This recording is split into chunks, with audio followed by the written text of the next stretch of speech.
This is Ian with Build Brothers. Going to go ahead and do my digital inspection here at 871 Blackwood in Chula Vista. Going to start here at the front of the home.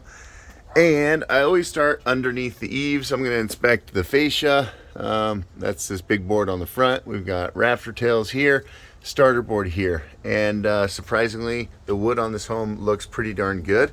I haven't seen much of anything that's rotten or termite infested or anything like that.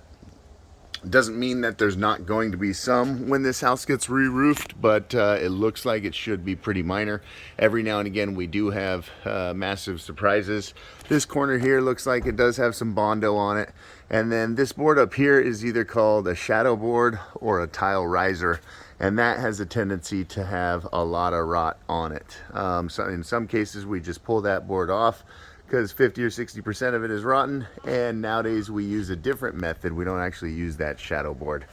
So I've been around the whole house and haven't found, a ton of concerns again with the wood repair. So let's go ahead and jump up on the roof, take a look at what we see up there. So again, all indications are that this is the original roof on this home.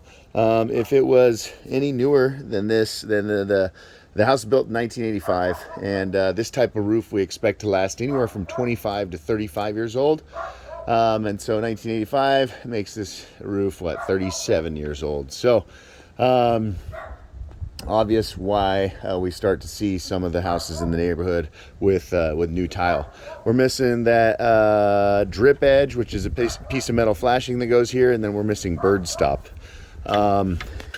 And so that's the quickest, easiest way to know that this roof is original, is the fact that it's got doesn't have any drip edge. So there we get a look at the underlayment. That's what's responsible for waterproofing this house. It's very, very badly worn and looks exactly what I would expect it to look like after 37 years.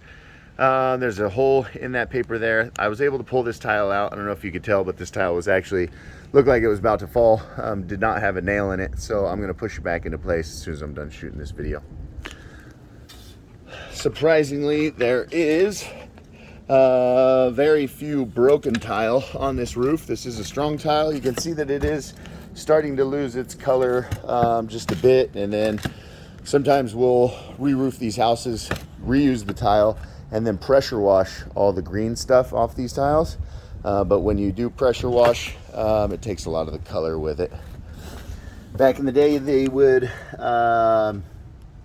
flash these penetrations with mortar or that cement product, and we can tell that that cement product has been crumbling for a while and has been reapplied. Nowadays we use metal flashings as opposed to that mortar or cement product. Each of the penetrations around this roof have had some work done to them because there's issues, obviously. So typically when we've got mortar flashings like that, we'll have problems at each of those locations typically. All right, let's take a quick peek over here. This is the west side of the house.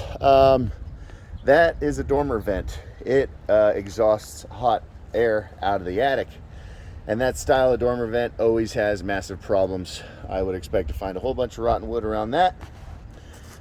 These right here are water lines. They've been killed or cut somewhere else in the house, so there's no caps on them.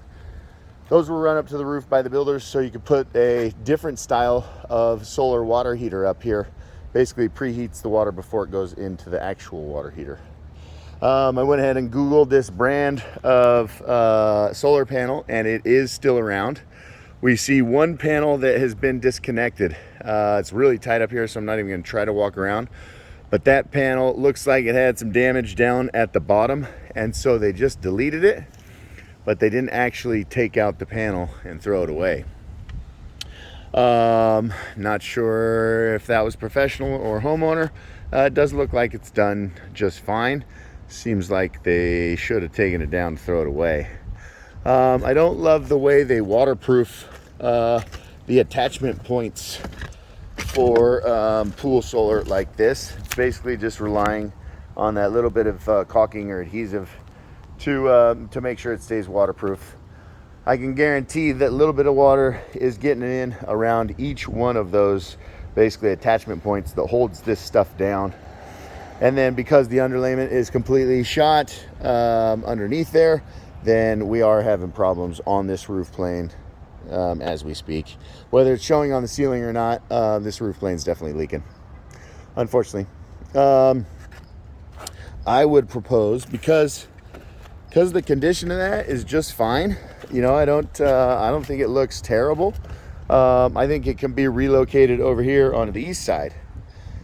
The east side makes more sense for pool solar because electricity is cheaper in the morning, and so you run your pool pump in the morning, and the morning sunshine warms the water in this pool solar and pumps it back down to the pool.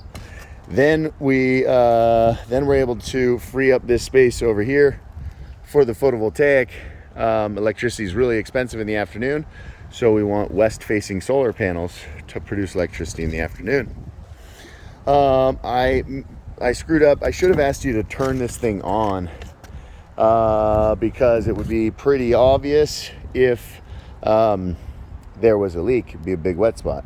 Sometimes we can tell by the moss, but there's moss pretty much everywhere on that side of the roof. And so unfortunately I can't tell by the moss. Sometimes there'll be like calcium deposit, like a big white mark, and I don't see that anywhere as well. So they are just what I was talking about, hose clamps and a little coupling, and so that's not a proprietary item, but the panels, Fafco Incorporated is the brand, and they got a big old website and been around forever, and so I don't think it would be that difficult to find replacement panels and components and things like that. If we look over at the street back here, from here I can see 3 houses with new tile, and they look really nice. They stand out. You know, surprisingly, your immediate neighbors all look like they have original roofs, but there's a lot of new roofs on that street for whatever reason. Everybody is having the same issues as you. You know, the underlayment's gone, the mortar flashings are bad, and there are little bits of moisture getting in, but maybe nothing actually getting to the ceiling.